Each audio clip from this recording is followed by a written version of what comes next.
Hello, Democrats. If people can start making their way to their seats, we have a lot of really wonderful people to talk to you tonight. We're going to get started in 2 minutes. Don't make me put on my teacher voice.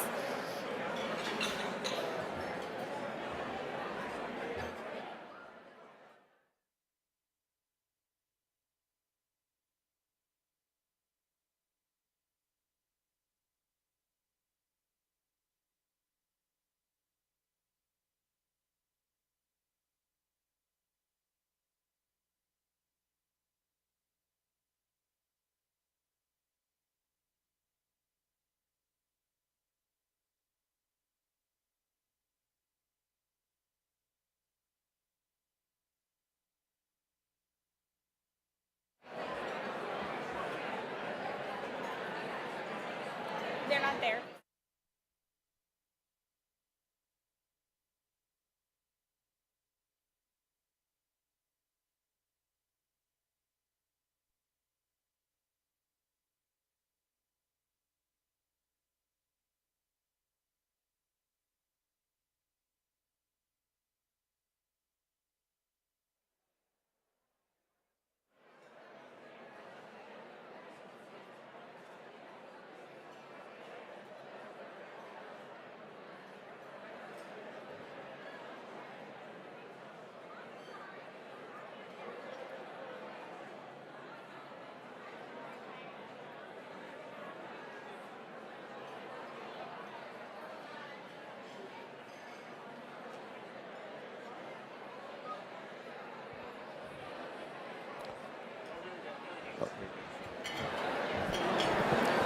Hello, Democrats!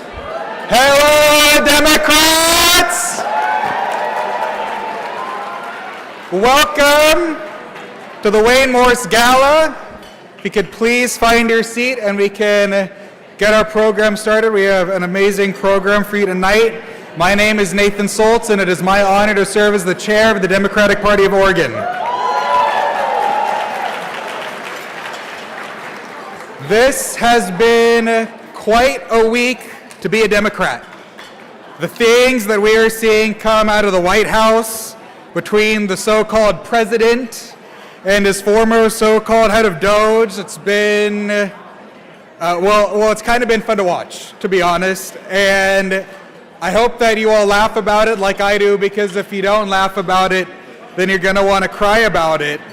But make no mistake that it's great to see this meltdown that everyone saw coming, but it's also incredibly distressing that this is the state of our federal politics. But here in Oregon, we are fortunate. We are fortunate to have a rock star governor leading our state, who is fighting to keep Oregon a beacon of hope and progress. We have a legislature that is doubling down on our commitments to protect and uplift the most vulnerable in our communities, strengthening unions, ending discriminatory book bans, and keeping the focus on growing our economy and making housing more affordable. And of course, we have an attorney general who has led the fight against Trump's taco tariffs.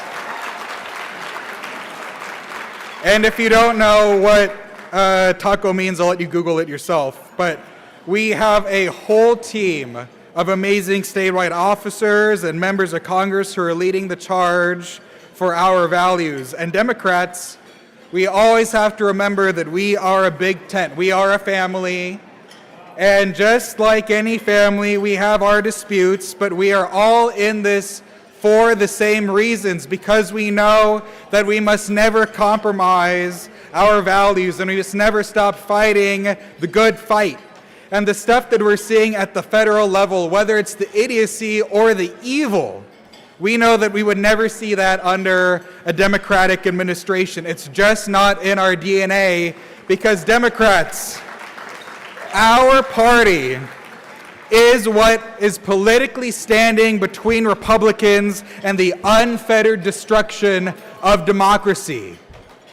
And by our party, I mean all of you. Those of you here tonight, those of you who knock doors, make phone calls, write checks, hold elective office, our allies in the labor movement, in the environmental justice movement, in the reproductive justice movement, in the civil rights movement. Democrats, you are what keeps the state moving forward. Tonight is a celebration of that work, and it is a doubling down on our commitment to continue it. We have an amazing lineup of speakers tonight, and of course, I'm so excited to hear from our keynote speaker. And I can tell that all of you are too. We have sold out this event, completely sold out.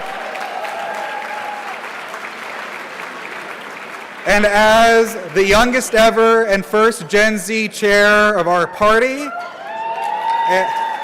and as the proud son of an immigrant, it is an especially great moment to be able to host the first ever Gen Z member of Congress and fellow son of an immigrant, Maxwell Frost. So now I'm curious, raise your hand if this is your first Wayne Morse Gala. Wow, that is amazing. A very special welcome to all of you. We have an amazing program in store, and I know that you didn't come here to hear from me, so I'll keep things moving.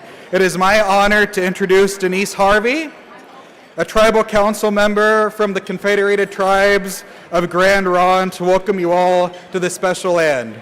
Councilor, please come up on stage. Thank you.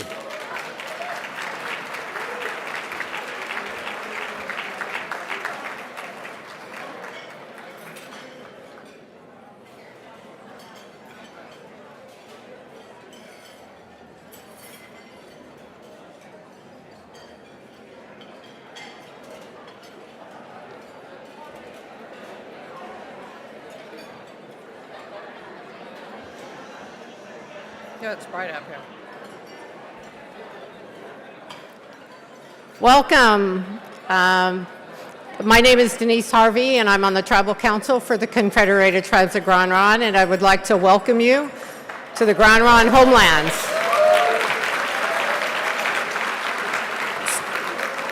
So I'd like to just thank you for having me this evening. It's always an honor to be here, to be in the greater Portland, is to be in our homelands. The Chinookan, Cascadian are all from the northeast Portland area. The Clackamas are from the southeast Portland area, and the Monoma and Chinook in the western and northern parts of Portland. It was here that all three bands lived and thrived in the daily life. They fished lamprey, salmon, sturgeon. They gathered camas, wapato, were masters at canoe building, and built extensive trade networks throughout the region. As with most of the tribes in Western Oregon, all of these tribes and bands were signers of the Willamette Valley Treaty of 1855, which ceded the entire Willamette Basin to the U.S. in exchange for certain rights and benefits, and all were subsequently removed to the Grand Ronde Indian Reservation, where they became members of the Confederated Tribes of Grand Ronde. Their stories and their legacies do not end there. They live in the landscape that is Portland, and the Grand Ronde tribal members carry on those traditions today. Their perseverance is something to be honored and celebrated each and every day. And as there's many elected leaders in the audience today, we as elected leaders are here for our communities, for our people, and for the state of Oregon, and they need all of our voices and your voices to do the work that we have to protect our communities, our people, and our state. So thank you very much, and welcome.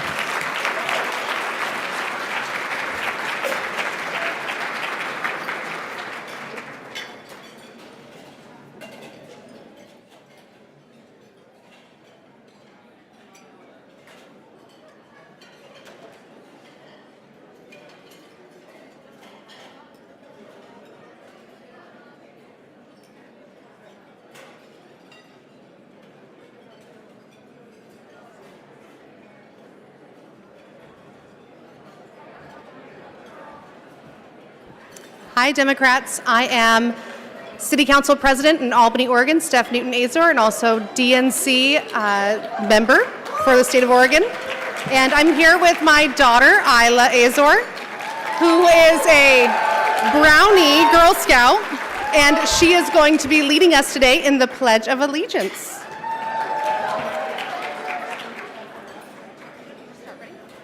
I pledge allegiance to the flag of the United States of America and to the republic for which it stands, one nation, under God, indivisible, with liberty and justice for all. Thank you.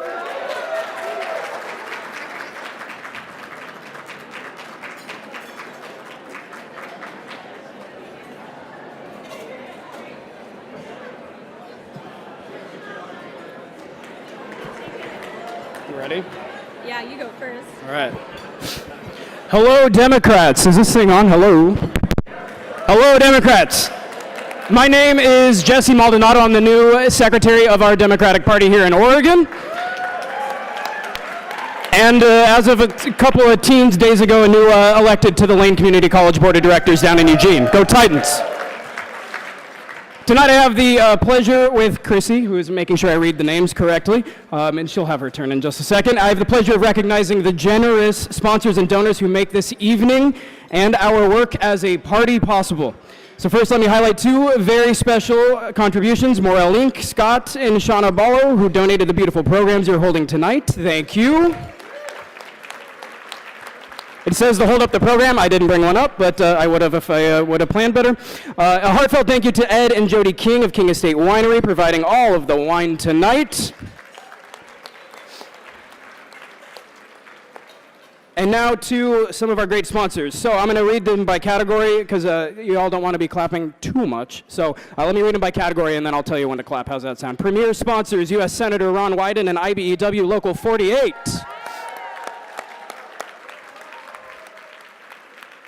We've got our platinum sponsors, the Western States Regional Council of Carpenters, SEIU Local 49, OFNHP,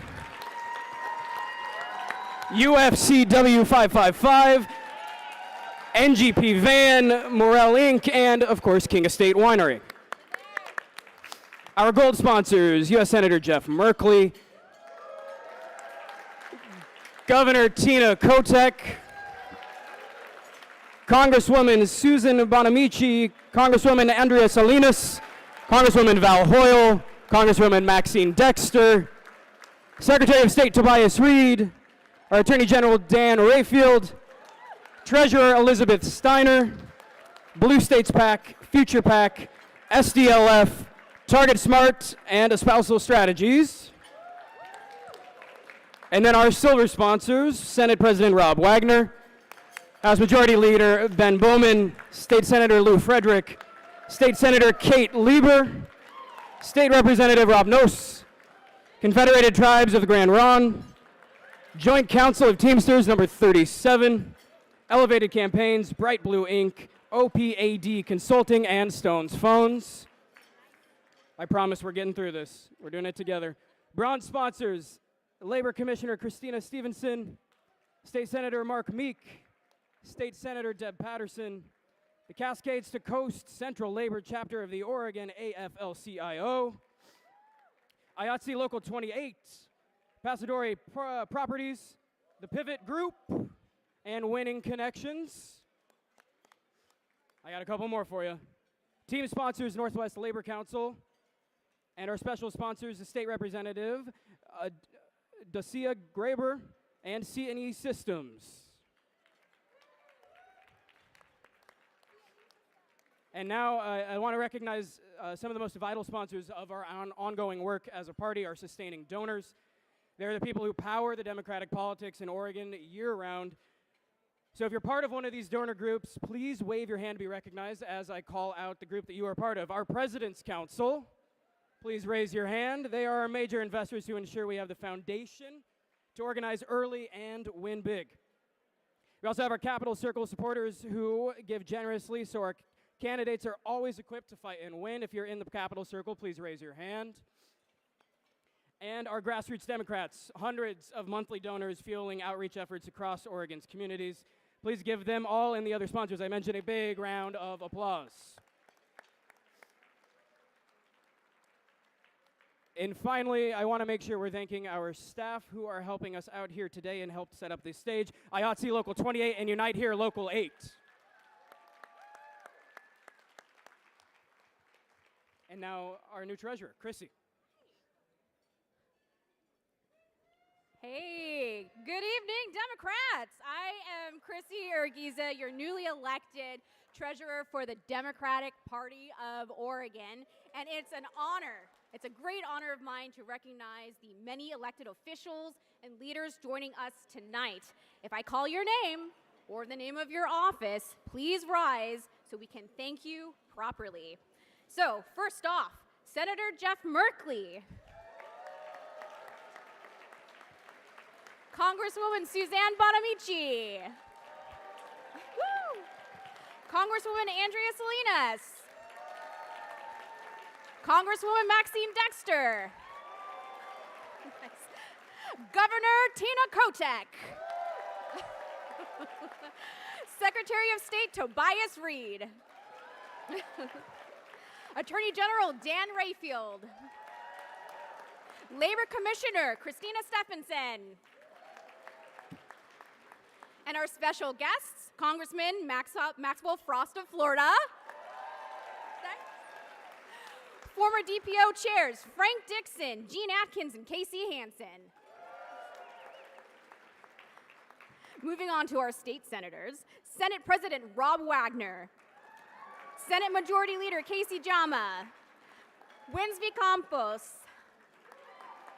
Lou Frederick, Kate Lieber, Courtney Nero Mislin, Confam, Mark Meek, and Lisa Reynolds. Now the state representatives, Speaker Julie Fahey, House Majority Leader Ben Bowman, Tom Anderson, Dacia Graber, Zach Hudson, Rob Noss, Tana Sanchez, Jules Waters. And to all of you for serving in Salem, thank you for fighting for working people and progressive values every day. Now, if you're an elected official in city, county, or regional office, or if you were elected just last month, we'd love for you to stand as well so we can thank you.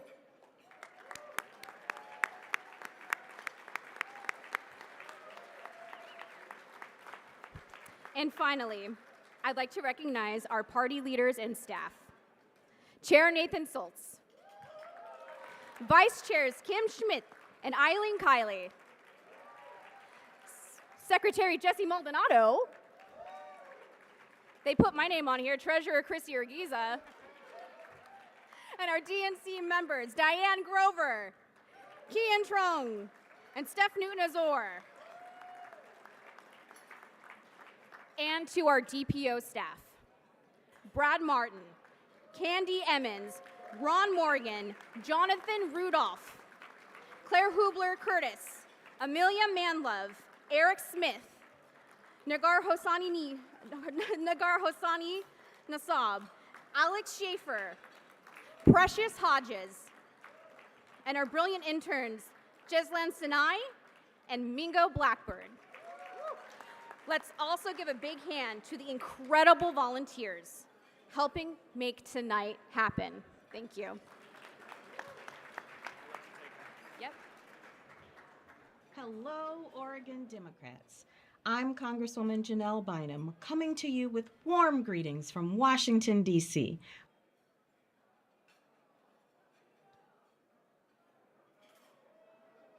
But with my heart firmly back at home in Oregon.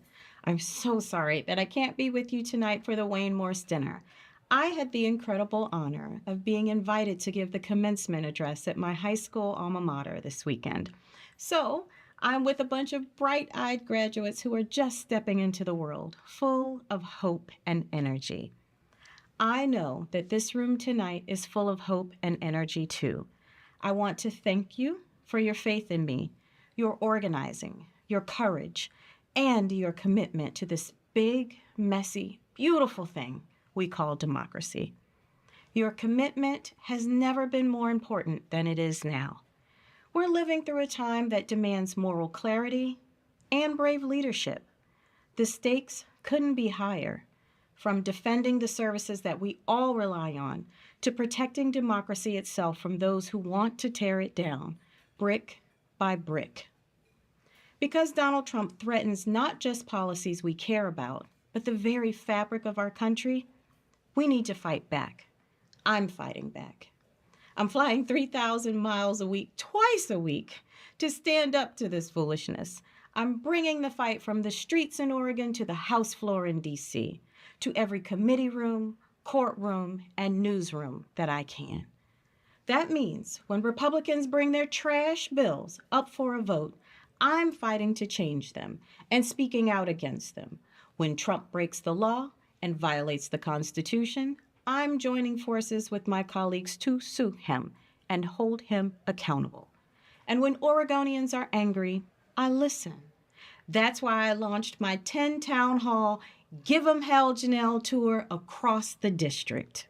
So please know, I hear you and I appreciate all the work that you're doing. Thank you for being in this fight with me. I ran for Congress because Oregonians deserve to have their voices at the table. And while we're fighting against cruelty and chaos in the White House, I haven't lost sight of the everyday challenges we're all facing too. I know what it's like to worry about paying for groceries, for college, for housing. And I believe that economic justice is the foundation for all other freedoms. So I keep raising those issues every single day. Let me be clear. I'm not afraid to stand up to the extremists. I'm also not afraid to work with anyone who wants to get things done for the people of Oregon. That's how I've always led, and it's how I'll always keep leading. This is a fight worth having, and I'm proud to be in that fight with all of you. Thank you, and enjoy tonight's celebration.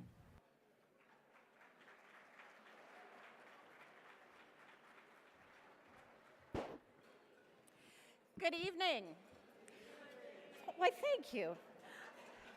I'm Eileen Kiley, proud Vice Chair of the Democratic Party of Oregon. Also, very proud constituent of our newest member of our congressional delegation, Janelle Bynum. And if you don't know, that woman knows how to elect Democrats. It's the most exciting campaign I've ever been involved in. So I get to be between my congresswoman and this guy that shows up in my social media almost every day, and I just think, oh my God, he's my senator. So Senator Jeff Merkley has been a champion in the fight for equality and in the fight to take on climate chaos. He has worked tirelessly to promote the fundamentals that families need to thrive: healthcare, housing, education, and good paying jobs.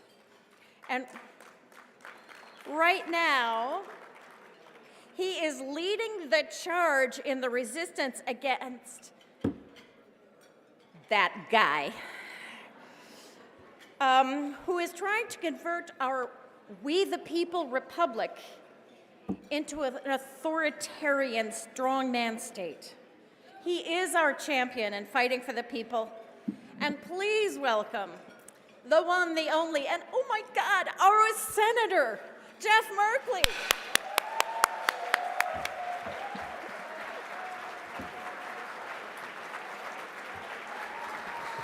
Hey, greetings, everybody.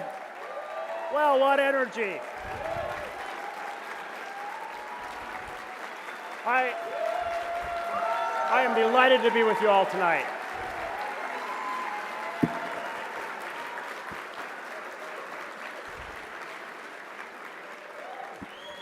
Okay, my allotted time's up already. Who's next?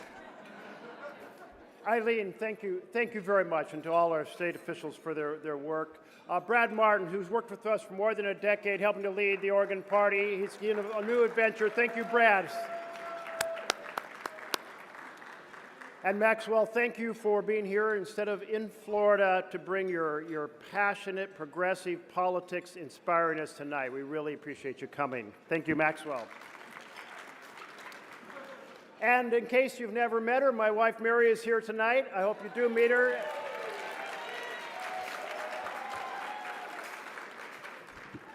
We are in the midst of an extraordinary assault on our republic, with a subservient Congress and a Supreme Court that is bowing to the power of an aggressive executive.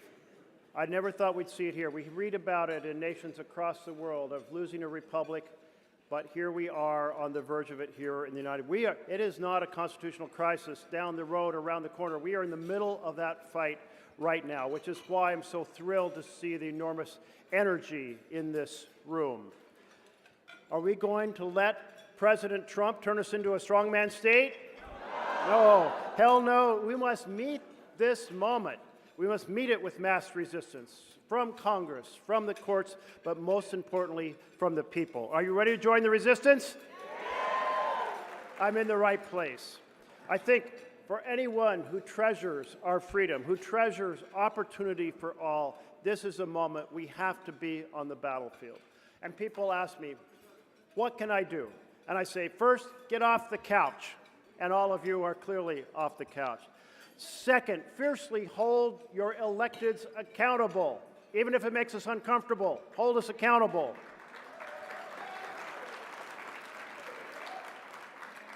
And join affinity groups for the values that you have, like the Democratic Party, or issue groups, because to be angry and frustrated alone is to be depressed and ineffective, but to be angry in partnership, organized with others, is to be energized and effective, and that's what we need right now across this nation.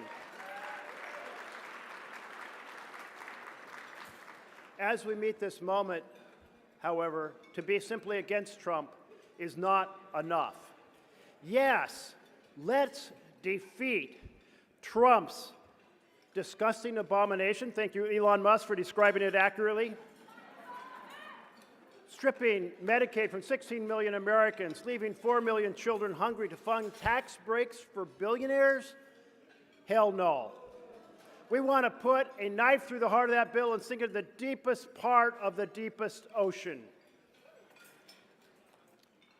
But let me tell you, we also have to have more than just a fight against his bill and his administration.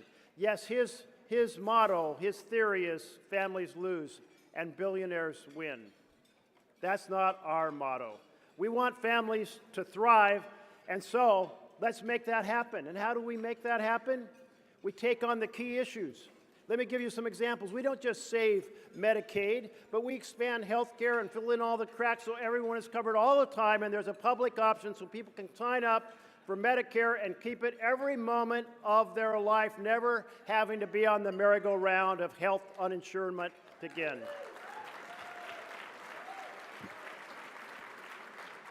And we don't just say, oh, big victory, we're going to negotiate 10 more drugs, the price for Medicare. No, let's tell Big Pharma they have to offer Americans the same low price they offer in other developed nations.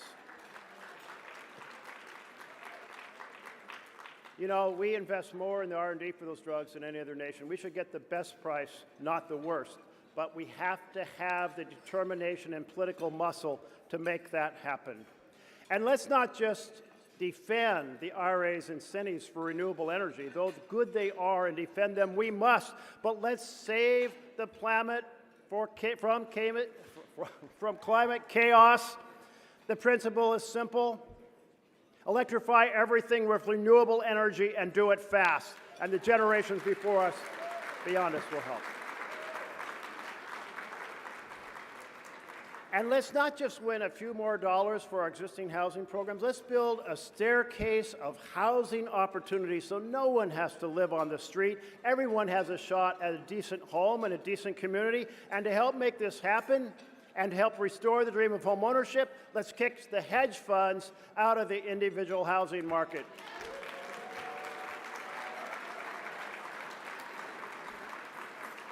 You know, there's a growing chorus I've heard that says Democrats should move to the middle and not upset those powerful players because the powerful are so hard to beat. But I say to you, be in the battle to make a difference. You can't make a difference unless you take on the powerful. And that means big oil, and that means Wall Street, and that means other groups like Big Pharma. We need to take them on to deliver for the people of the United States of America.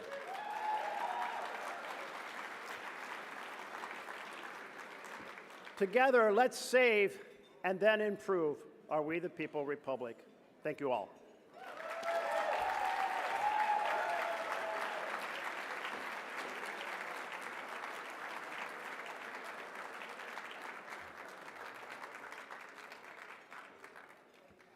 Hello again, Democrats. It is my honor to present this year's Wayne Morse Award for Integrity and Passion to our DPO Executive Director, Brad Martin.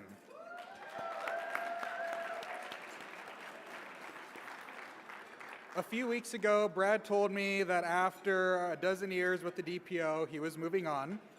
Now, Oregon is a blue state, but it is forged blue. We work hard for that proud title, and Brad has played no small part in forging that path.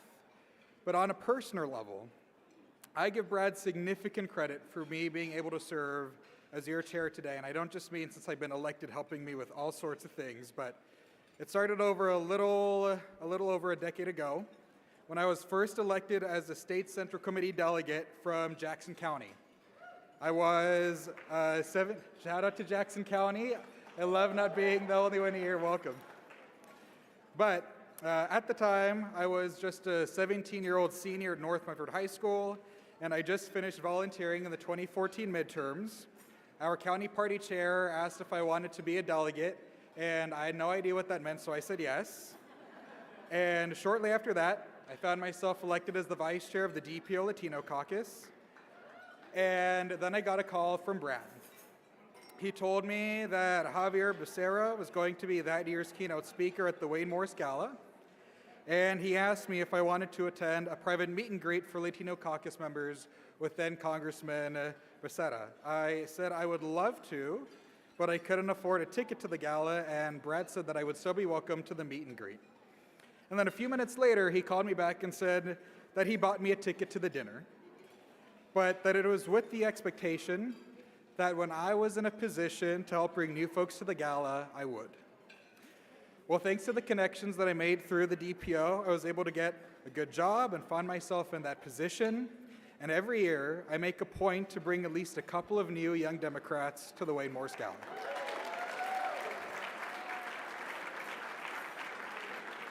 So, Brad, thank you for giving a wide-eyed kid from Medford a chance and inspiring in me the importance of valuing every single person, that every single Democrat has something to bring to the table.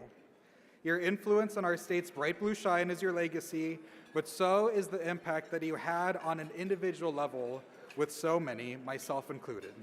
On behalf of all Oregon Democrats, thank you, thank you, thank you. Fellow Democrats, please join me in presenting Brad with the Wayne Morse Award for Integrity and Passion.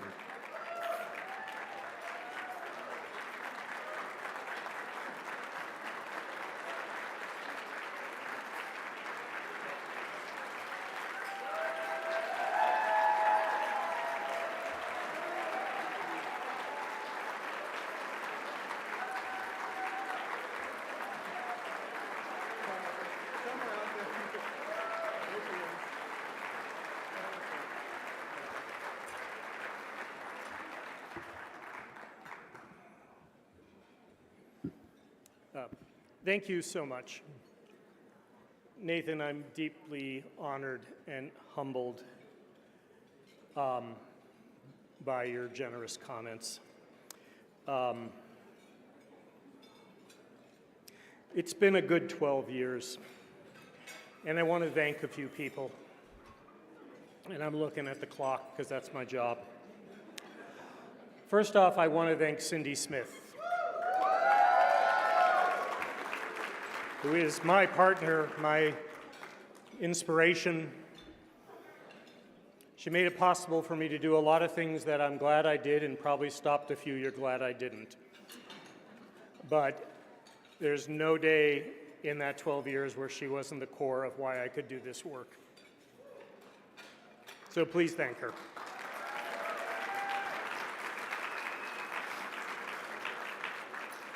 I want to thank the chairs who made it possible for me to do this work.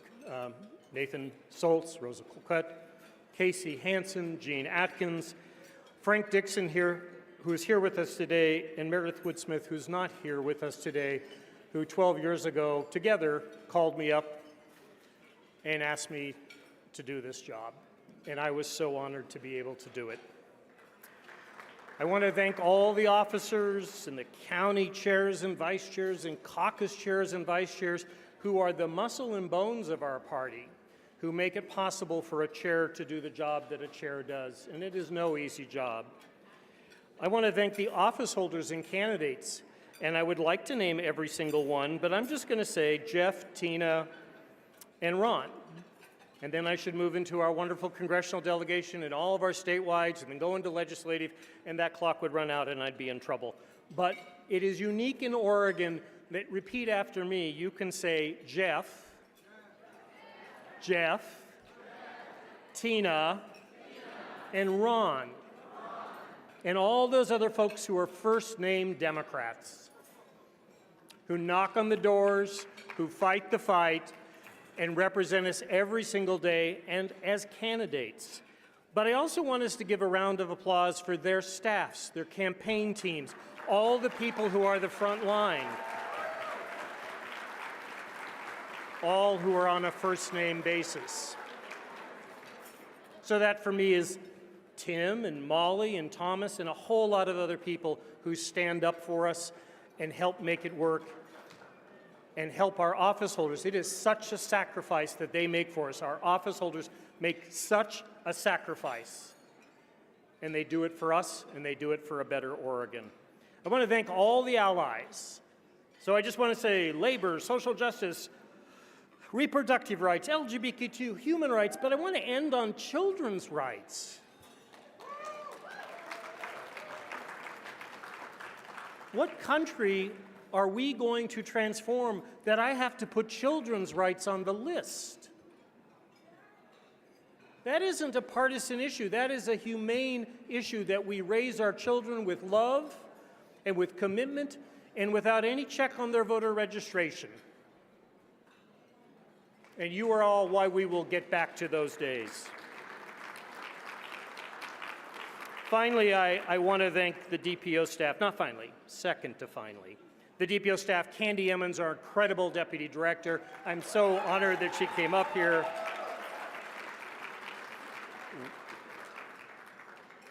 Ron, Claire, Jonathan, Amelia, Eric, Applaud, Alex, Precious, Nagar, and three of our interns, two now, one former, Jesland, Mingo, and Owen. And they are the future. And finally, I want to thank all of you. I want you just to take a second and just be quiet. I'm going to ask you just to be quiet and be in your chair and close your eyes and realize you are consequential, you are impactful, and you are why there is a future. You matter. You know, there's a quote that says, we don't inherit the future from our parents, we borrow it from our children. And that is true. And that is the core of politics, is that we care about what happens to everybody's kid. I got a hot lunch in Boise, Idaho, a little blue ticket, and I didn't know why, but that's why I had a hot lunch, because somebody, like all of you, cared. And I know at that time there was a bunch of Republicans who did too, and we need to drag us back to that future. I have three asks of you, but I thank you for your votes, your time, and your dedication. My first ask, I have Cindy in my life. Call up, hug, text, thank that person that is so central to why you can stay strong in the face of so much ugliness. Please. Second, please thank the office holders and their families and all those staff who we always call when we got a problem, but we don't always call when we just realize we need to say thank you.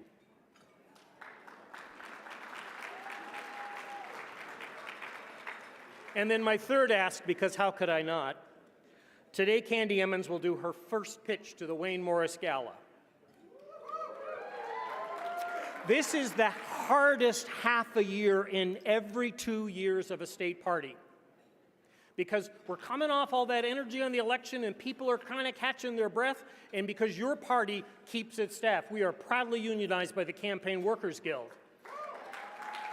But that means we have expenses, and our income is just beginning to climb back up the hill, and it takes my breath away every day. So 12 years ago, I asked 54 people to become new President's Council members, either $84 a month, $1,000 a year. Every one of them stretched.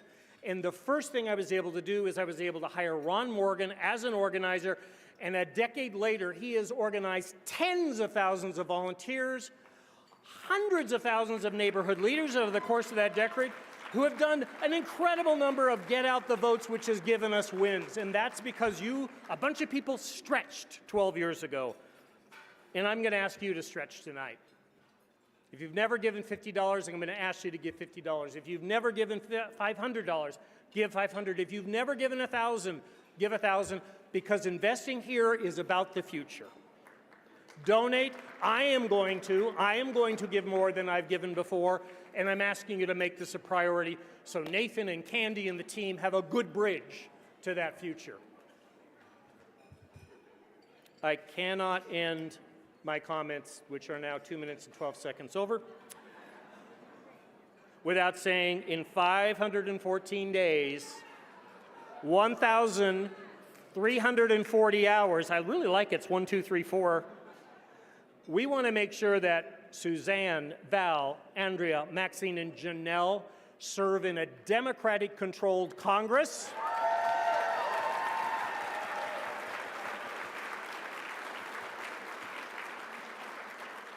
And put a full stop to Donald Trump. That is a humanitarian accomplishment of global proportions, and Oregon Democrats are going to get it done. Thank you.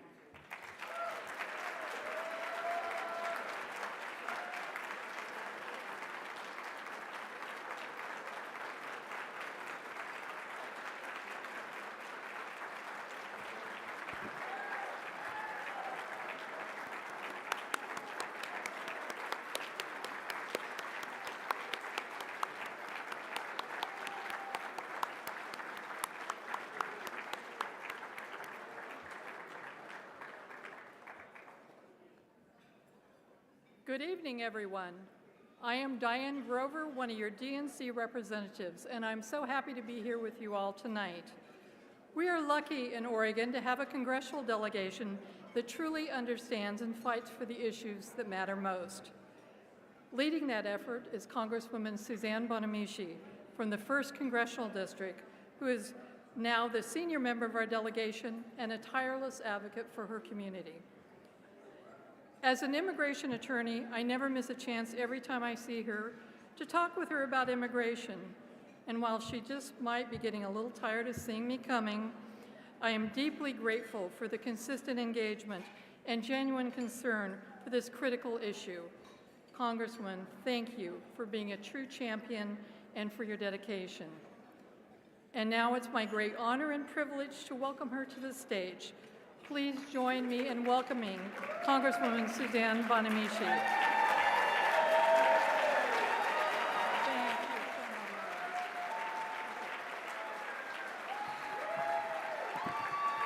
Good evening, Oregon Democrats. Thank you. This is why we come home on the weekends, to recharge our batteries. Thank you, thank you, thank you.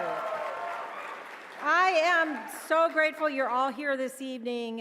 We're grateful, I know, to be back here in sunny Oregon. And it's so important to be back here hearing from our constituents, people whose values we share, spend time in community. And I can't wait to hear from my friend and colleague Maxwell Frost, and we'll be hearing from him soon. We're very fortunate to have him. here in Oregon. He's already been an amazing leader, not just in DC, but across the country. Well, to say that this year in DC has been challenging is, of course, an understatement. I've been in Congress since the beginning of 2012. Some years have been longer than others, and I say each month now feels like a year. And with the election of Donald Trump again, which is still hard to believe, our country's on the precipice. A constitutional crisis, as Senator Merkley said. Authoritarianism, where abortion rights and civil rights are under attack. People are being kidnapped off the streets. Crucial government functions are being shut down illegally, and much more. But I know you understand the threats and what's at stake. But despite our many challenges at the federal level, there are plenty. We do have reason to be optimistic here in Oregon.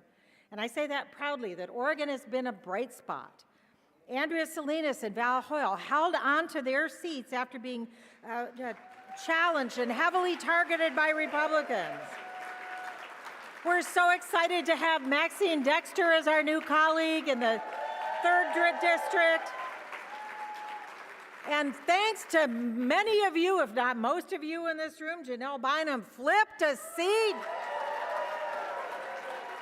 One of the few in the country, and also made history as the first Black woman from Oregon elected to Congress. So I'm pretty grateful to have such amazing colleagues. When I joined Congress, there were no women. And for a decade, it was like me and the guys. But now we have five Democratic women in our Oregon delegation. How amazing is that? And again, that happened because of the support from people in this room.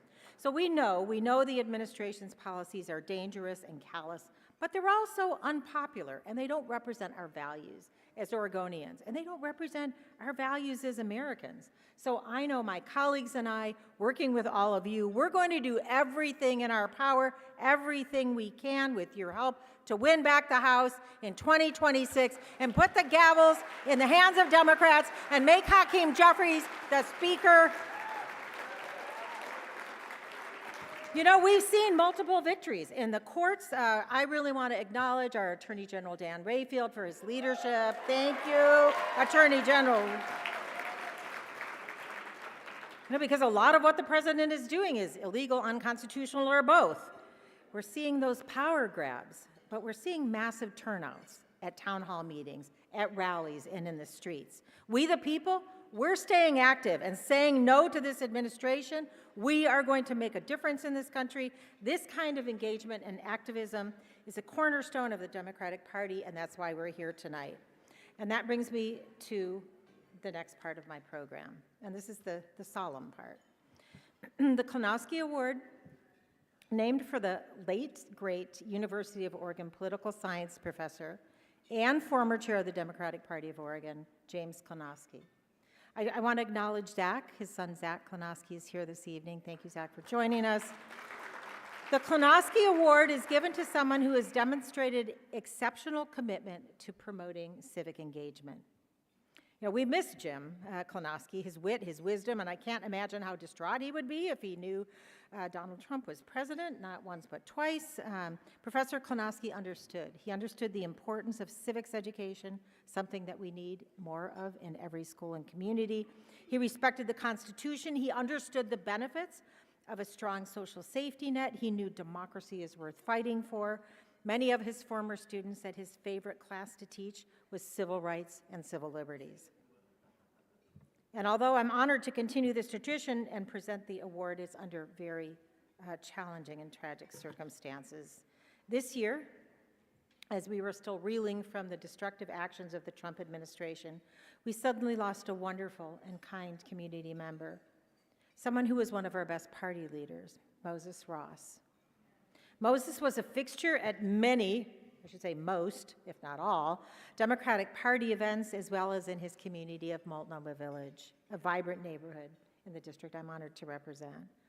Moses was known for his boundless energy, his passion for people, his desire to make change, and his love for the Portland Trailblazers. So last month, when he gathered at the Multnomah Arts Center to celebrate his life, to share memories and stories of working on important policy issues, neighborhood efforts, and political campaigns. It's impossible to quantify the extent of his work or the number of lives he touched. So here today to accept the award on his behalf is his daughter, Emma. We all know how much Moses loved and cared for Emma. He wanted to create a better future for her and for generations to come. And I'm certain that he imparted on her the importance of civic engagement and showing up. So Emma, we are so honored to have you here today. Please join me on stage to accept the Klonowski Award.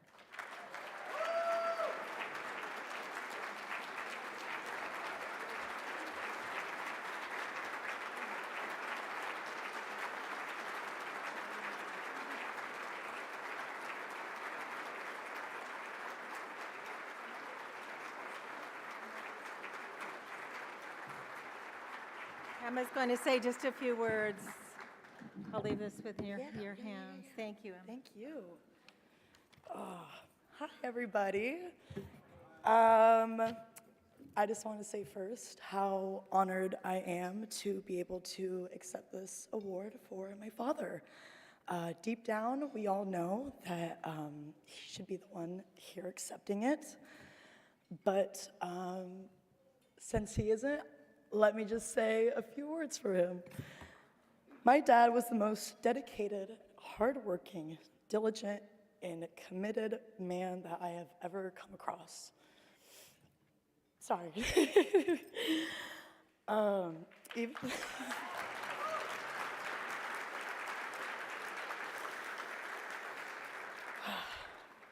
Even if he didn't win every election or didn't reach a goal of his, he always did it with such grace and a big smile, and I would always admire that. It's been difficult for me to put into words and be able to describe my father in just a few words or sentences, but to be honest, there is no word in the dictionary or in this whole entire world that could describe my father. He was everything good and beyond. My whole childhood,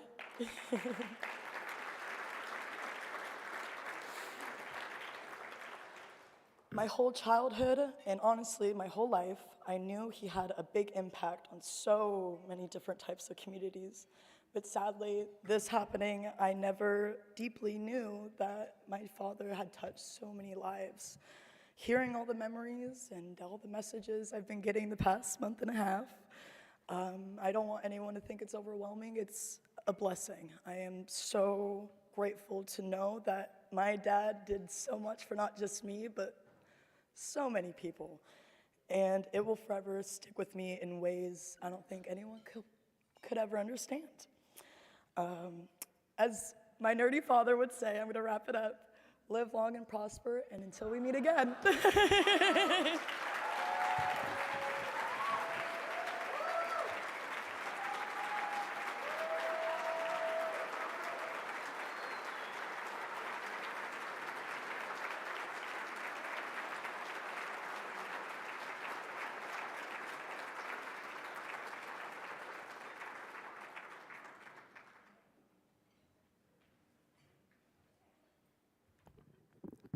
Well, Emma, I want you to know that your father was dearly loved by many of us, and you are too. So thank you so much for sharing your father, Moses, the mayor of Multnomah Village, with us, and thanks for being here tonight.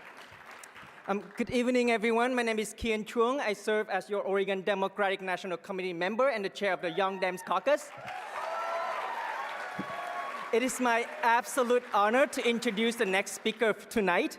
In the state legislature, I got to work with her and witness how hard she fought to secure major investment in housing and addiction treatment. And now, as a congresswoman, she continued to fight for Oregonians and for our democracy. So please join me in welcoming our representative from Oregon 3rd Congressional District, my representative, Congressional Maxine Dexter, to the stage.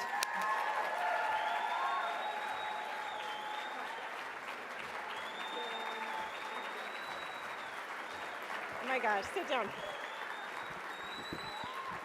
Thank you all. You're going to get tired standing up and sitting down, so you can just stand it for me. Thank you. Thank you, Ken, for such a nice introduction. And it's Kian was one of our major partners working with Senator Jama and my team to secure that housing package, and so thank you. That magic didn't happen alone. It was our teams who really worked the hardest, so thank you, Kian.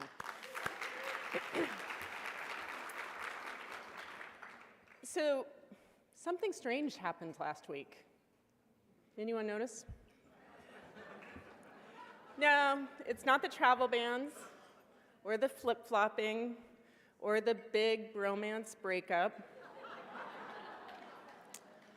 Unfortunately, none of that surprised me. What surprised me was when I went back last week, preparing for tonight, and I read about Senator Wayne Morse.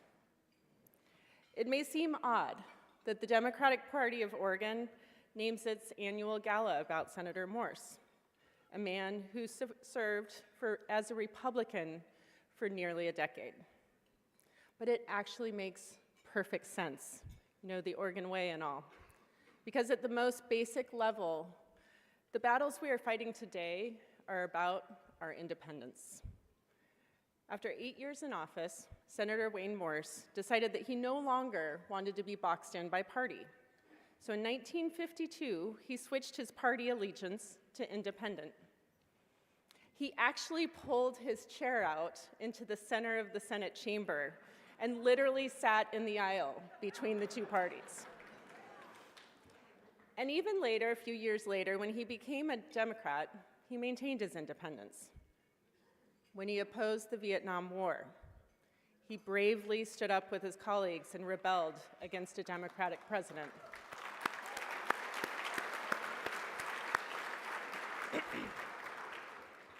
That stance ultimately cost him his seat, and he died on the campaign trail trying to win it back.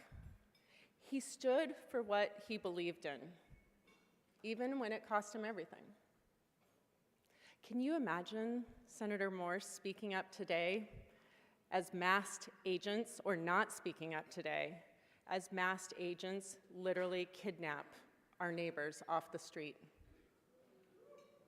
Can you imagine him sitting by as a president openly defies a 9-0 Supreme Court ruling? Hell no, thank you. And can you imagine Senator Morse voting for a bill without reading it just because his president told him to? Hell no. Before I was elected to Congress, I worked in the intensive care unit and in the clinic, treating the sickest patients in the hospital. But whether I'm on Capitol Hill or in the ICU, my job is the same. It's to listen, to ask questions, and then to use my judgment to come to an independent and informed recommendation that centers the people, the person, standing or sitting in front of me. Sometimes those calls are really difficult. Pulmonary embolisms aren't always easy to detect. Diagnosing sepsis can be tricky. Democracy is tricky, and you don't have to go to medical school to see what's going on right now, to see that our democracy is sick, that the Republicans today are really united in chipping away at our independence. They don't want our schools to be independent, or our law firms, or our lawmakers. So when I go back to Washington, I'm going to be thinking about Senator Morse. How lonely he must have felt being only one of 2 senators to vote against the Vietnam War. I'm so grateful that my Democratic colleagues, led by our amazing Suzanne Bonamici, are united together in our fight today. But we too are in the minority. That must change.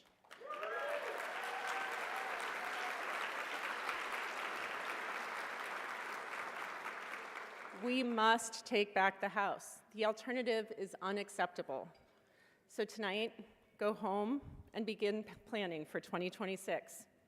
Tell your families, and they will listen, you know, I know you really wanted to go to Mexico, but how about going to Colorado and knocking doors in District 8 instead? Schedule letter writing parties, and as we already heard from Brad, get those checks ready. Every dollar you give to the Democratic Party of Oregon will go to frontline races like Janelle's here and around the country. We cannot afford to stop fighting. But I like our team, and I like this room. And because one of our heroes is Senator Morse, an independent fighter who stood up for what was right, I like our chances, especially if it's hard. So let's be more like Senator Morse, and let's go get this done. Thank you very much.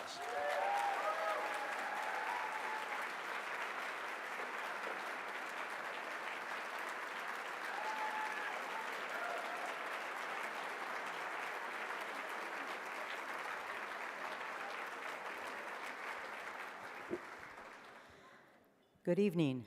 I'm Kim Schmith, a rural Democrat and Vice Chair of the Democratic Party of Oregon. I am honored to welcome Governor Tina Kotek, who has made history throughout her career and has done so much for communities across Oregon. Governor Kotek has delivered meaningful, measurable results since day one of her administration, focusing on housing and homelessness, mental health and addiction care, and early literacy. She has fulfilled promise after promise, and she has left a lasting mark on our state. She has demonstrated her commitment to being the governor of all of Oregon, including rural Oregon, and her commitment to being present in communities across the state, big and small. This has not gone unnoticed. Next year, we have to do everything we can to make sure Governor Kotek is reelected.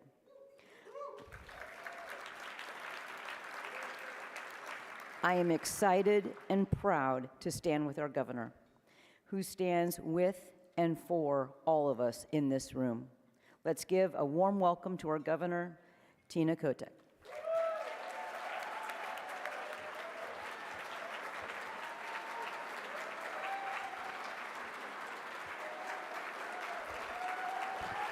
Thank you. Thank you. Sit down. Well, good evening, everyone. Thank you, Kim, for the wonderful introduction. Really appreciate that. How we doing, Oregon Democrats? It's really good to be together, don't you think? This is what we need. We need that pickup for all of our congressional folks. I hope you're getting some energy tonight from the crowd here. It's good to be together, to feel the strength of being together, to celebrate our shared values and hopes and dreams for not only our state, but for our country. And the First Lady and I, First Lady Amy here in the front row, we are so happy to be here tonight. So I want to start off by thanking Brad Martin for his many years of service to our state and to the party. Thank you, my friend.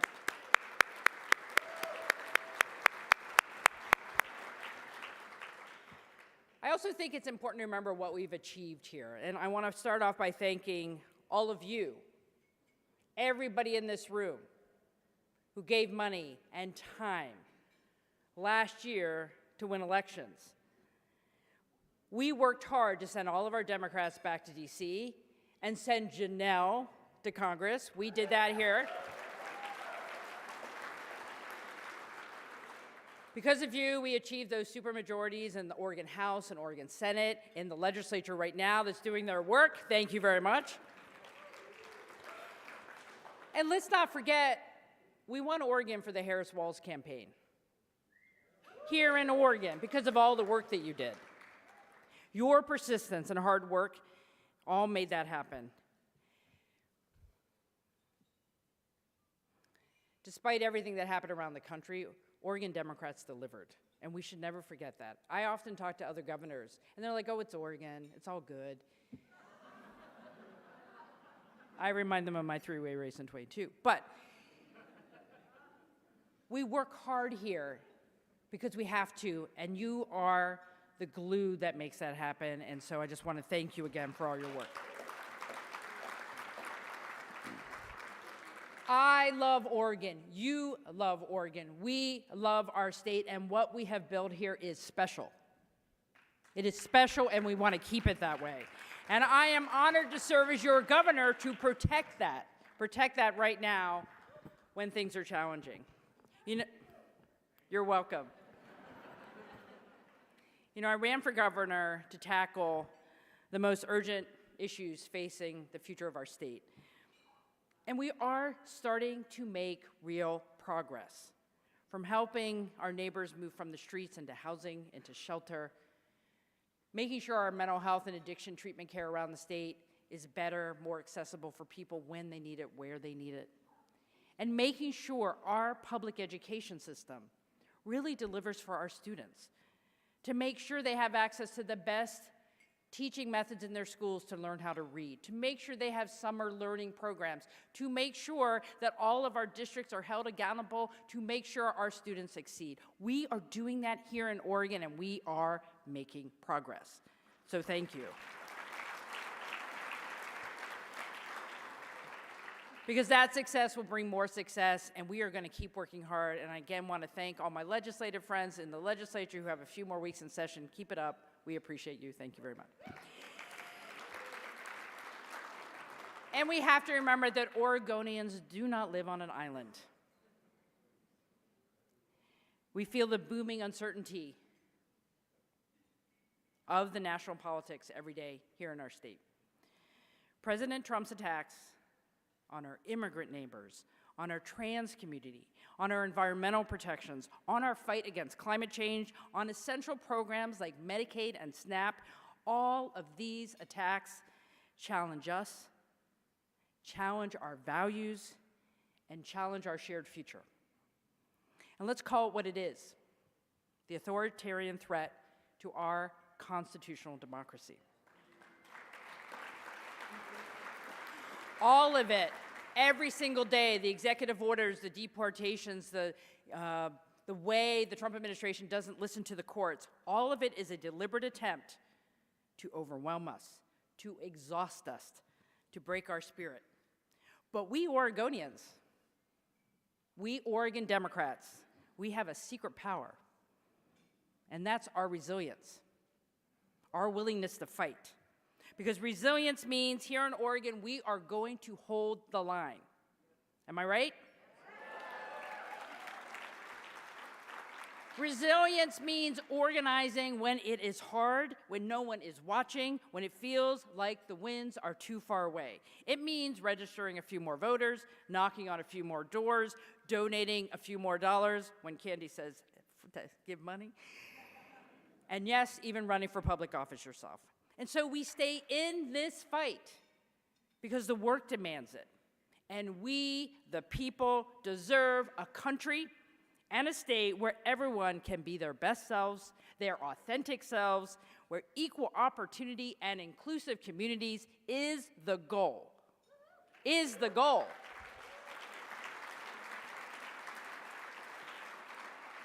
So my friends and my fellow Democrats, let us lean on our resilience and stay strong. Oregonians are depending on us, depending on the people in this room. Because we will not back down, will we? No. We will not give up, will we? No. We will not go quiet, sit on the sidelines, or surrender our values, will we? No. Will we rise to meet the moment? Yes. Will we fight for our freedoms? Yes. Will we defend our democracy? Yes, we will. Yes, we will. Yes, we will. Yes, we will. Yes, we will. Yes, we will. Thank you, my friends. Let us stay strong, and thank you for this evening tonight. Thank you.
Thank you, everyone. Thank you, Candy.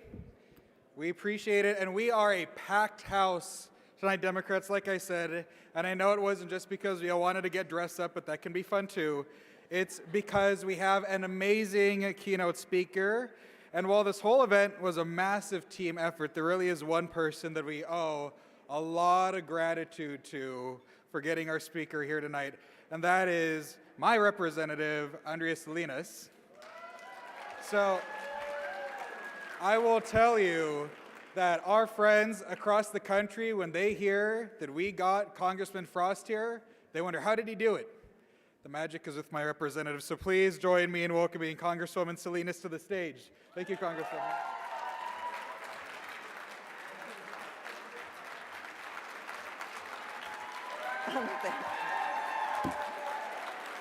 Good evening, Oregon Democrats. Happy Pride. It feels so good to be in this room.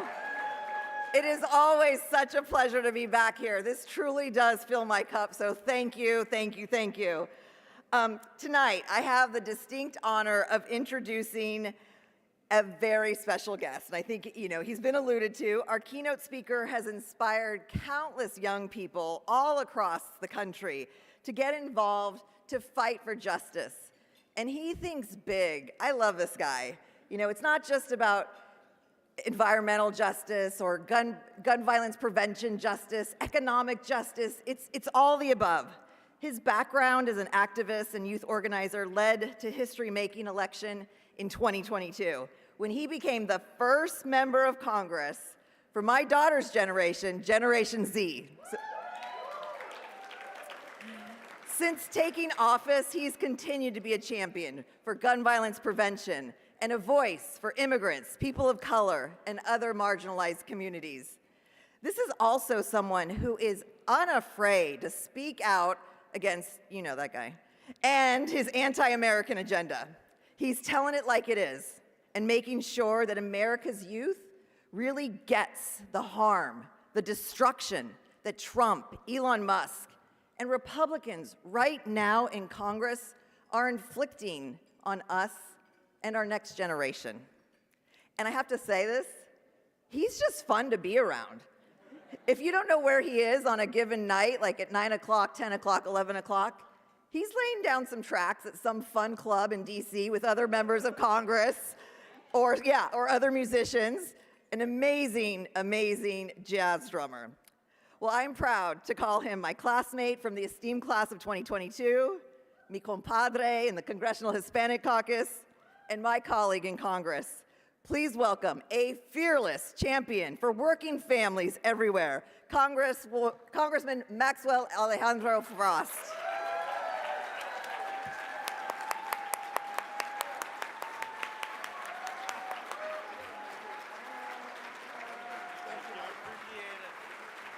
Oregon Democrats, how we feeling today? When I say when we organize, you say we win. When we organize. When we organize. When we organize.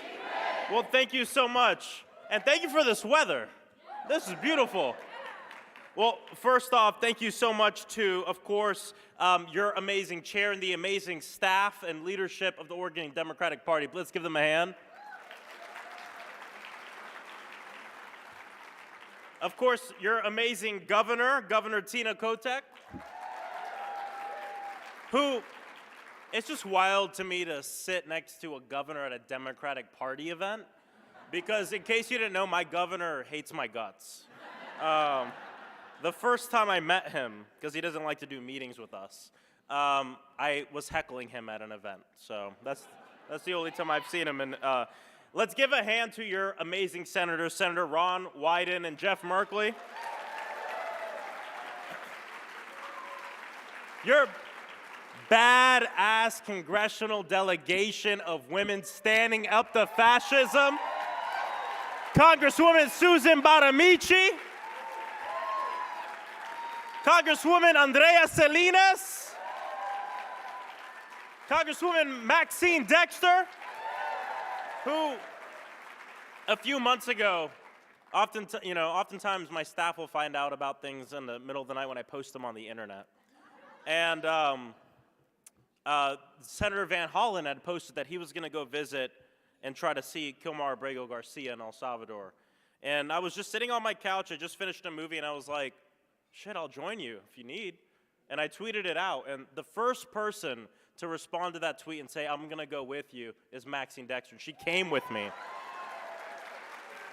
And the Trump administration, they said time and time again, we're going to defy the law. He's never, never coming to face due process in the United States. And guess what?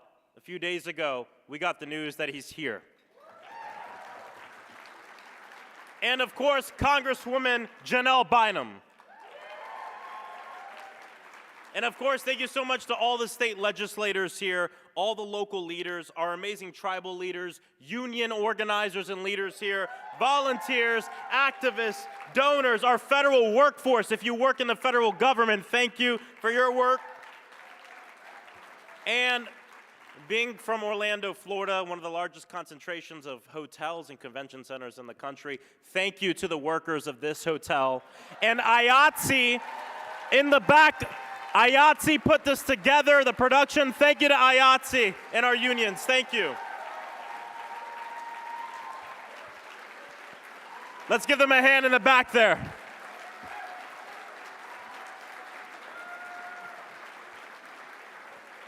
Well, I always tell my friends the most important part of a political speech are the thank yous. So, well, thank you so much for having me here today, Oregon. You know, this is actually my second time in Portland. The first time was in 2017 when I used to work mainly in music and on music festivals. I worked a music festival over in Mount Hood called the Oregon Eclipse Festival. And it actually made history being the live event with the longest line to get in.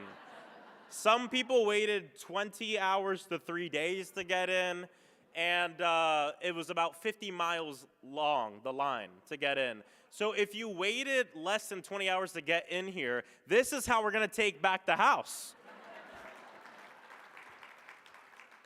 All kidding aside, my name is Maxwell Alejandro Frost, and I have the honor of representing my hometown of Orlando, Florida in the United States Congress. I used to say the great state of Florida. Now I say the beautiful state of Florida. We're a beautiful state with beautiful people. And look, we're living in some really dark times right now. We all know that we're seeing the foundations of our society and things that working people have fought for and earned. Social Security, Medicare, Medicaid, food assistance, the very safety nets that protect working families and the fastest growing class in this country, the working poor in this country. The insidious rise of authoritarianism fueled by corrupt billionaires and mega corporations who believe that they have the right to control every aspect of our life. But breaking news, they've had all the power for generations, and this shit is not working.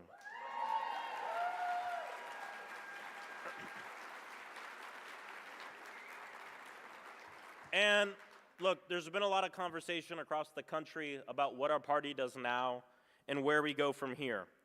But I got to tell you, look, before I was a congressman, I was an organizer. And I believe one of our greatest tools as organizers is our story. But before I was an organizer, I was a musician, and am a musician. In high school, I was a young drummer that wanted nothing more in the world than just to play drums for the rest of my life. Obviously, that didn't happen. But I remember the night specifically. It was before a jazz band concert, which I went to an arts middle school and high school. We didn't have a football team. So, like, the jocks were the jazz band, and I was the jazz band drummer, okay? But listen, before every jazz band concert, my best friends and I would go to a Fridays across the street. We'd load up on a ton of junk food, and I just remember that night specifically because there was a silence that fell across the entire restaurant. We looked up at the television screens, and we saw that somebody walked into an elementary school in Newtown, Connecticut, and murdered children and teachers. And it had a huge impact on me. I was adopted at birth. I grew up in the suburbs of Orlando where gun violence was not part of our day-to-day life. And seeing those images of children being let out of that school changed my life forever. I ended up going to D.C. for the first time at 15 for the memorial that was being held. I just felt like I needed to be there. But it wasn't even the memorial that changed my life. It was meeting people that were my age who lost loved ones. It was meeting people like Matthew Soto, who lost his sister Vicky in that shooting. Vicky was a teacher at Sandy Hook, and when she heard the gunshots, she hid the entire class in the cabinets of her classroom. She saved all their lives, and then she was killed. Seeing a 16-year-old with the demeanor of a 60-year-old crying over a sister who was murdered for just going to work, it changed my life. It changed my life forever. I remember I ran straight to the hotel room. I called my mother, who just retired after being a public school educator for 37 years. And I said, Mom, for the rest of my life, I want to fight for a world where people don't have to feel the pain I saw Matthew feel that night. 2020 rolls around, and I'm an activist, an organizer, I'm working on campaigns, and I wake up and I go on Twitter, I still call it Twitter, and I see a video of a black man being lynched in broad daylight, George Floyd. I take to the streets, I start organizing every night, going out to protest. I'm tear gassed, I'm maced, I'm brutalized by people who were meant to protect me, and I was jailed. In fact, funny enough, the jail I was in is now in the heart of the district I now represent in the United States Congress. And so we're organizing. I have some friends who come up to me. My congresswoman at the time, Val Demings, was running for the U.S. Senate. And they come up to me. We love Val Demings. They come up to me and they go, Maxwell, you should run for the United States Congress. I'm 24 years old. And I look at them and I deliver one very simple message. Hell no. All the things that my opponents said about me, I actually said about myself first. I'm too young. I'm not experienced enough. No one's going to believe in me. No one's going to vote for me. And I actually realized after many conversations with people in my community that there was a lot of people who had more faith in me than I had in myself. But like I mentioned,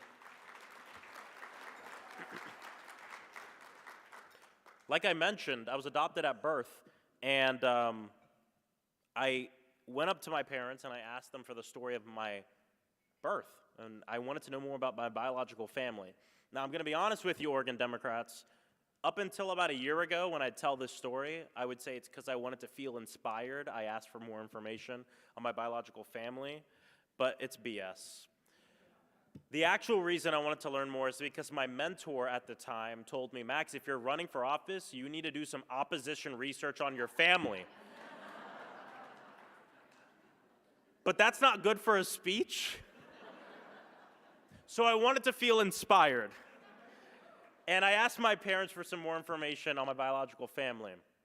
And my mom gave me my biological mother's Facebook page. So I go on it, I'm like stalking it for hours. I'm looking at all these photos, like who is this? What is this? What is going on? And I see that we have a mutual friend. I look at it, and the mutual friend is my barber of 15 years. And if you have a barber, that's a sacred relationship. You already know. So I text my barber. I go, yo, hey, Chris, do you know who this person is? And he calls me right away. He goes, how do you know who this is? I go, hey, Chris, like, I just found out that's my mom. That's my biological mother. And he goes, dude, I know your mom. In high school, we were best friends. And when we graduated high school, we actually lived together with another friend.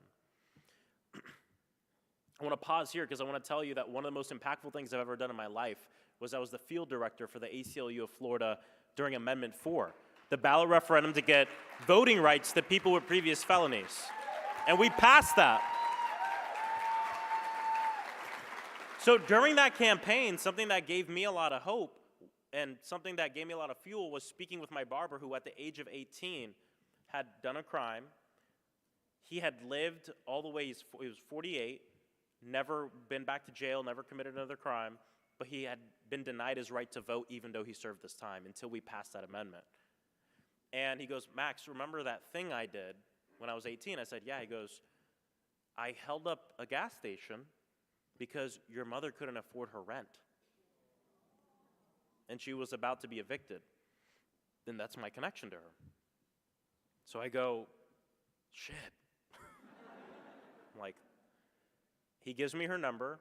I give her a call. We talk for about 2 hours. I ask a million questions. I learn a bunch of stuff. I learn I'm one of at least like 8 siblings. I learn that she grew up really around where I live right now. I learned so much. I learned that she had a lot of experiences with the criminal justice system, with poverty, with a lot of things that impact especially women of color like her.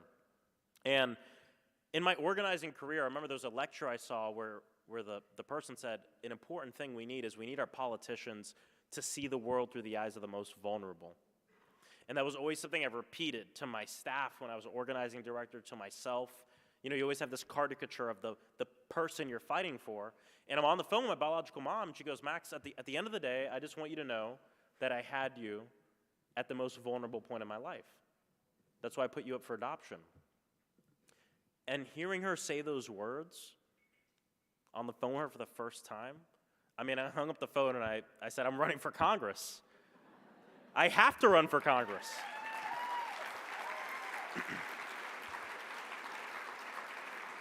And so I did this crazy thing and I announced my run for Congress when I was 24, and the craziest thing is my community elected me. And Oregon Democrats, the reason I bring up these 2 really important parts of my life and these 2 really important calls to action in my life is because I count those as the 2 calls to action I've had. And I bring these 2 up because I want to tell you that currently as we speak, I'm in my 3rd. I'm in my 3rd very important call to action in my life, my 3rd very important life experience that is changing not just the way I've seen things, but the way I see us moving forward. There's an assault on our rights right now. We're in a constitutional crisis right now. We have an authoritarian president. Neo-fascism is rising. Bigotry, racism, cuts to essential programs, oligarchy, and unelected billionaires. Well, I mean, we'll see where the unelected billionaires things goes, obviously. And I gotta say, I know a lot of people are saying the girls are fighting, but that's an insult to girls around the world. The assholes are fighting.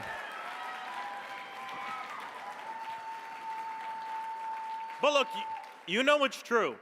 For generations, it's been a handful of billionaires and wealthy elites rigging our system and squeezing working people. People are hurting, and it's not just by accident, it's by design. Take my state of Florida. We've watched our governor ban Black history from schools, target LGBTQ plus youth, dismantle public education, criminalize reproductive health care, ignore our housing crisis and make it worse, and continue to do the biddings of corporations and the ultra-wealthy. And we've been dealing with this for a long time. What I tell people as I travel is Project 2025 is Florida 2022. The stuff we see happening across this country right now from Donald Trump, we've actually been witnessing and fighting in our state for years and years and years. And here's the other thing. We know that states across this country, and even states like Oregon, are not immune to this thing that's growing in our federal government and across this country. From homelessness to hate crimes, this is a moment that calls on all of us to stand 10 toes down on our democratic values and what brings us together.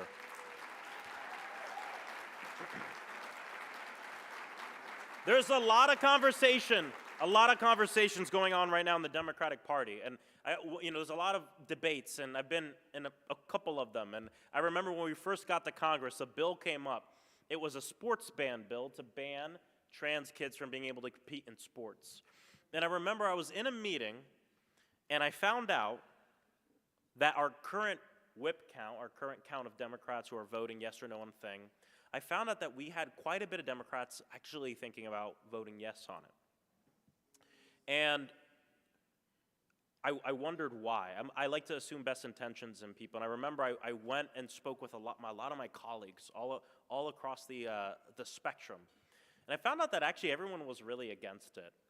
But there was a worry that our party didn't have a united messaging to stand for trans rights, and that people were worried about political implications. And so I said, well, we all need to stand together opposing this. And so after speaking with everybody and getting to work on this, I renamed the bill. And I read the bill and said, you know, this isn't a sports ban bill as much as it is a Child Predator Empowerment Act. And so I renamed it the Child Predator Empowerment Act. And what we saw is we didn't lose 24 Democrats to this bill. Every Democrat, except 2, voted no against this horrible, bigoted bill. And it is because we did more, not because we did less. These are difficult times, and I'm here to remind us all that we can still win. We can still win. We know we're not going to win every battle that comes ahead of us.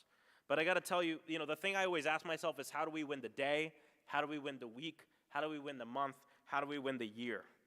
They want us to believe, and they want our people to believe, that the reason we can't afford rent, the reason we don't have health care, the reason why the cards are stacked against working people is because of the immigrant. They want us to believe that the reason why there's so much wealth inequality in this country is because of trans kids. But we know not only is that not true, but it's because of people like congressional Republicans and Donald Trump and Elon Musk that have been rigging this system for generations against us.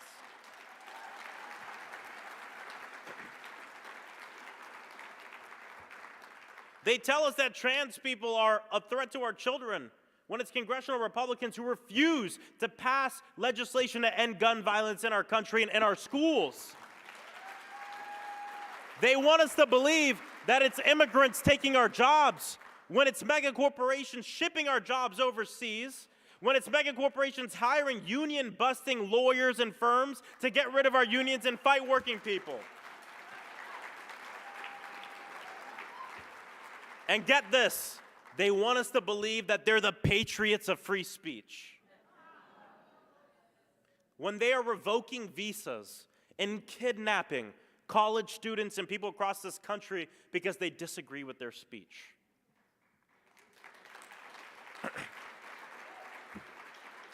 I've been traveling to a lot of red districts lately. I'm on this town hall with Senator Chris Murphy, and we are all across this country. And I got to tell you something, that people are pissed off. And people are waking up. I meet even Trump supporters who show up to our events with the hat and everything, ready to heckle us, because the only time they've seen me is on Breitbart or on Fox News. But when they got to meet us face to face, when they got to hear the fact that we know this isn't about Democrats versus Republicans, it's about the people versus the problem, they see that they've been lied to. And now they want to pass this big, ugly-ass bill. This budget that's going to rip away health care from 13 to 15 million Americans. And we got to be blunt. Republicans in Congress want to steal from people. I said this on the House floor, and I'll say it across the country. They want us to be fearful that we're going to be stolen from by an immigrant in a hoodie or somebody with tattoos, when right now you're being stolen from people in suits and ties in the United States Congress.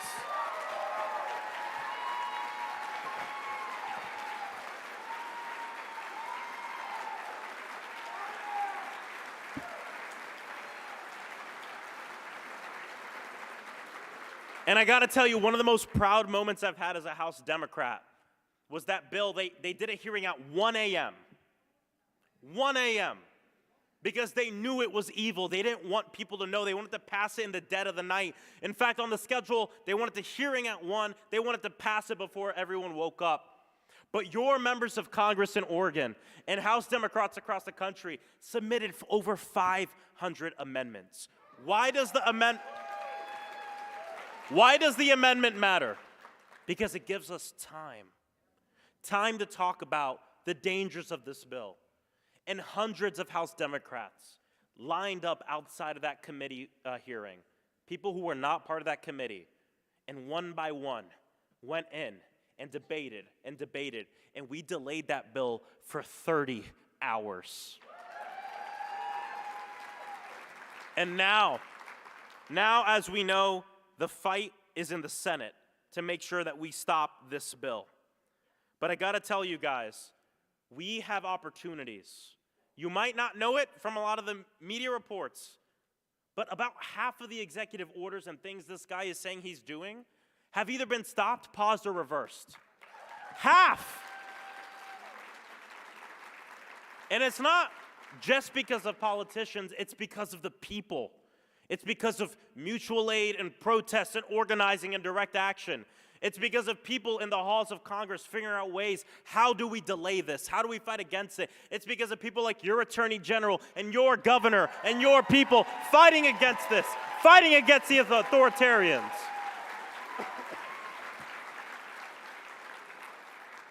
I'm asked by a lot of people what we can do in this moment. And I can rattle off atop a lot of things. But what I always tell people is find an organization that'll tell you what to do every day.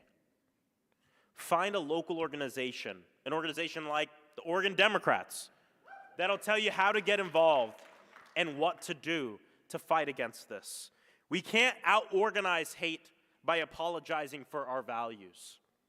We're not going to be able to reach the people that we want to reach by softening our message. We have to tell the truth. We have to meet people where they're at. We have to show them that we are the party of true freedom. And we have to understand that, yes, we know this country is broken, that massive wealth inequality is getting worse. But we are the ones that are going to fight for bold, transformational change for working people across the country.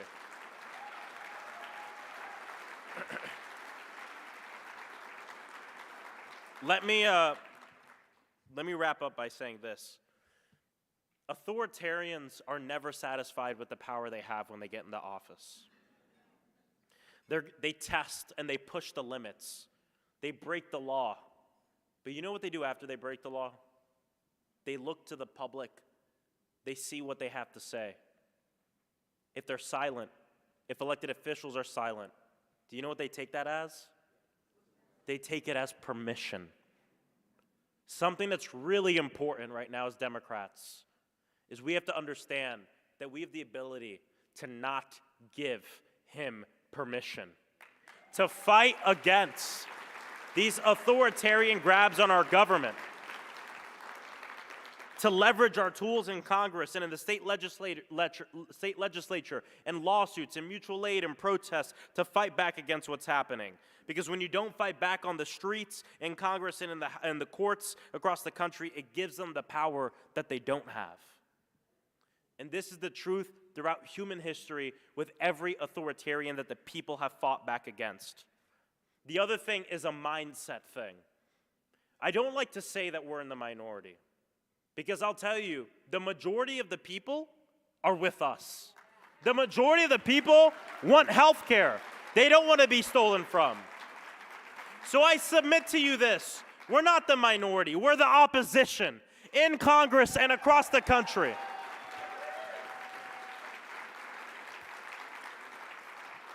And I think the really important thing, especially because I know a lot of us are feeling hopeless, and I got to tell y'all, especially in the months after Election Day, I was feeling very hopeless. Every day, I don't wake up automatically feeling hope. But something I learned from my parents who've been married for a long time about love is a lot of times love is a feeling that you wake up and you automatically feel. But when you're committed to something, a lot of times love is a choice, something you actively decide to do. And in this moment, even though I know a lot of us aren't waking up every morning just feeling hopeful, we can choose hope. We can choose to keep fighting. That's what I'm doing almost every morning. I can promise you, to be vulnerable with y'all, it's been hard for me. It's been hard, I know, for your members of Congress. It's been hard for everybody in this room. But the good news is that we have been here before, and we have gotten through this and much worse. I think about, we're all part of this grand mosaic of humanity. the indigenous water protectors, the black students organizing in the South, the women's suffrage advocates and organizers, the anti-war protesters, the people who have seen and had everything against them. They didn't have all the power they wanted, but you know that they used all the power that they had. That's us. And I gotta tell you, look, in the words of the great Angela Davis, I am no longer accepting what I cannot change. I am changing what I cannot accept. So the question is simple. Oregon Democrats, can we accept the largest transfer of wealth from working people to the ultra-wealthy? Can we accept families being torn apart and our rights being rolled back? Can we accept gun violence ravaging our communities? Can we accept these attacks on our freedoms? Hell no. So let's get to work. Let's organize, because when we organize, God bless you. Thank you so much, Oregon Democrats. Have a good day. Thank you.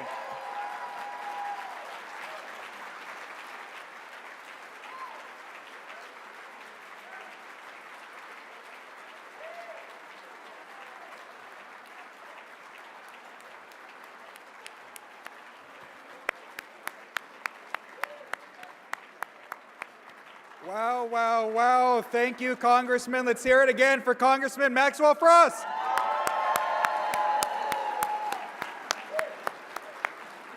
And thank you again, Congresswoman Salinas, Governor Kotek, Congresswoman Dexter, Congresswoman Bonamici, Senator Merkley, Congresswoman Bynum, and Councillor Harvey. Thank you to our DPO officers and incredible DPO staff. Thank you to the volunteers and our photographers, Lair and Kelly Hayter.